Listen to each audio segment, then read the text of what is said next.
Coming up, a modern homage to Murder on the Orient Express. A time-traveling love affair with some teeth. Plus our distraction of the week. I'm Mel. I'm Dave. This is the Library of Lost Time. This summer, we're going to Italy and Croatia on holiday. We are. We're very excited about it. I'm so excited about it. And when it's time to return home, we're taking the night train from Venice to Prague. Yeah. And I think I've found the perfect book to read in our little couchette. It's The Main Character by Jacqueline Goldis. This is a twisty tale partially set aboard the newly restored Orient Express. And an early review said it's as much a colorful travelogue as a tale of suspense. The plot features a reclusive best-selling mystery author named Ginevra X. Wow. Yeah, it's good. She pays normal people a crazy amount of money for the right to model her book's characters after them. All right. But her latest subject, Rory, is so special. In addition to the usual $100,000, Ginevra has given Rory the gift of a ticket for the Orient Express on a trip along Italy's Mediterranean coast. That sounds really nice.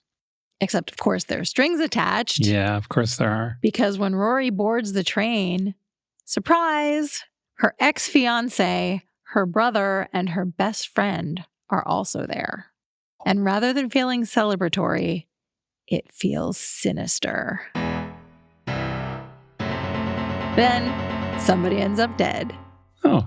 The book's chapters alternate between the characters, and Rory's first chapter begins with her boarding the train, and she may as well have taken my internal monologue and put it on the page. What's it say?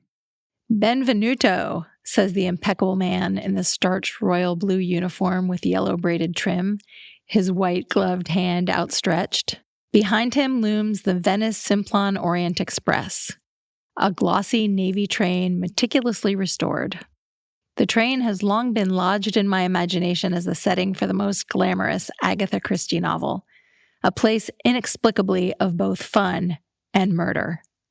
And let's be honest, nowhere has murder seemed more alluring than on the Orient Express. It's true, though. Her room is more of a suite than a couchette. It's got a full bed and frescoes on the ceiling and mosaic tile floors and an ensuite bathroom with a pink pedestal sink. Our train that we're going on, the night jet, it is also glossy navy blue, but our overnight accommodations are cozy. Let's go with cozy. Bunk beds and sheets that we'll be putting on the bed ourselves. But in my imagination, it is very romantic, and I look forward to enjoying an imaginary murder. The book is The Main Character by Jacqueline Goldis. My book is The Ministry of Time by Colleen Bradley. I really want to read this book too. Yeah, this is a very hot book at the moment. It's set in Britain in the near future. It's the story of a woman who's a civil servant. She gets a job with a government organization. The specialty of the government organization is time travel. Cool. Yeah. They want her to be what they call a bridge or a local host for a person who has been brought through time to now. That sounds like more fun to me than maybe time traveling myself, kind of being the welcoming committee. Yeah. Show somebody around. Hosting. Exactly. So she's going to guide and monitor Commander Graham Gore, one of the men from a doomed 1845 Arctic exploration, who is, by the way, a real person. Oh, cool. Yeah, he's got his own Wikipedia page. While it sounds like we're setting up for a rom-com with hijinks, and there is some of that, the story has things to say about colonialism and loneliness and what it means to be out of one's time and place. Unsurprisingly, the government isn't doing what it's doing for entirely benevolent reasons. Things get shady. And before I tell you this next bit, I think it's important to establish that the author is also a prize-winning short story writer and an editor at Penguin. Because if you don't know that, this book might sound a lot like fanfic, and it kind of is. In an article in The Guardian, the author, Colleen Bradley, said the book started during the pandemic. She was watching The Terror, a supernatural horror about Arctic exploration, which is based on an actual event. Mm-hmm. She got caught up in one of the characters, a guy who dies in the second episode. She started writing about what it would be like to be in a relationship with him. Many nights later, she had a novel. That's awesome. Her first. It's now available in 20 languages. It is not only fanfic, it is self-insert fanfic. The book is a patchwork of sci-fi, romance, social commentary, and humor. The Washington Post called it smart and witty. It just came out this month. It's The Ministry of Time by Kulyan Bradley. We did an episode of our Strong Sense of Place show about the Arctic. I'll put the link to that in show notes in case you want to go all in on Arctic expeditions. I feel like a diversion. It's our distraction of the week. Our distraction. So this is a quick one, but it might be a handy trick for people who listen to us. It's about finding books in your own home. The actual locating of books in your own home.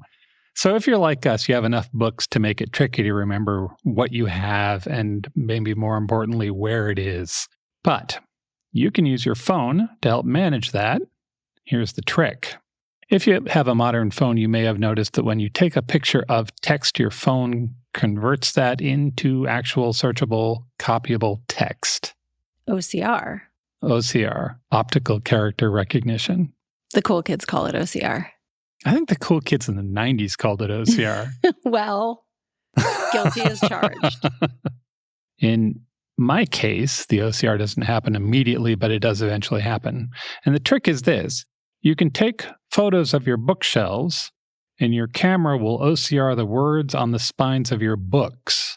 And then later, you can search for those words. And when you do that, you'll see the photo of where the book is in your house. Whoa, that's a cool nerd trick. Yeah. So, for example, I have a bunch of bookshelves in my office.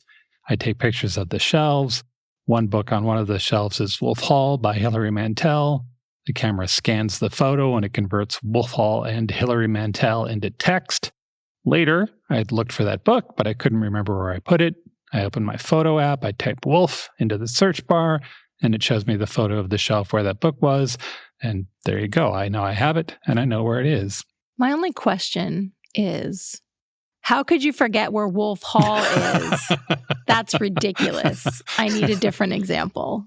This example may have been created for brevity's sake. Okay. I'll allow it. For the record, I know exactly where Wolf Hall is. We do have a couple hundred books in our house. Not all of them are as well tracked as Wolf Hall. I did spend about 25 minutes the other day looking for where the wild things are, only to find it on the shelf in the bedroom where I looked the first time. There you go. Also, if you loan many books, you could use the same system to manage that. Take a picture of the person holding the cover in front of their face, and later you can search and see who has it. Be like, hey, Janice, give me my book back. It's been 3 months. If you wanted to be aggressive about it, you could say exactly that. Apparently, I want to be aggressive about everything today. So that's it. That's the tip. Take photos of your bookshelves and search on them. You always know what you have and where it is. I hope that's helpful. Visit strongsenseofplace.com/library for more on the books we talked about today and more tips for how to take photos and make searchable text. Thanks for joining us in the Library of Lost Time. Remember to visit your local library and your independent bookstore to lose some time yourself. Stay curious. We'll talk to you soon.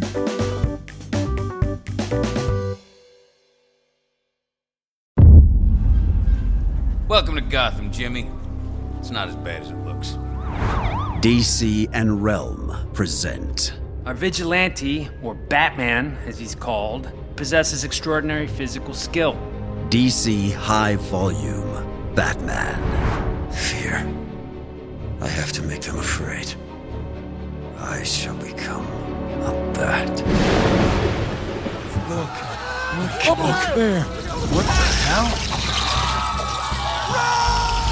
The Dark Knight's definitive DC Comics stories. He's got a motorcycle. Get after him or I'll have you shot. Take him down. Adapted directly for audio for the very first time. Thinks he's a damn Robin Hood. He dies. Looks like it's just you and me now, Phil Cooney. Hit the floodlight. It's showtime. New episodes every Wednesday. Follow and listen wherever you get your podcasts. Batman hasn't attacked anybody.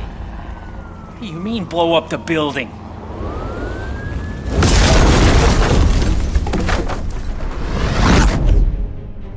From this moment on, none of you are safe. DC High Volume Batman. Available now.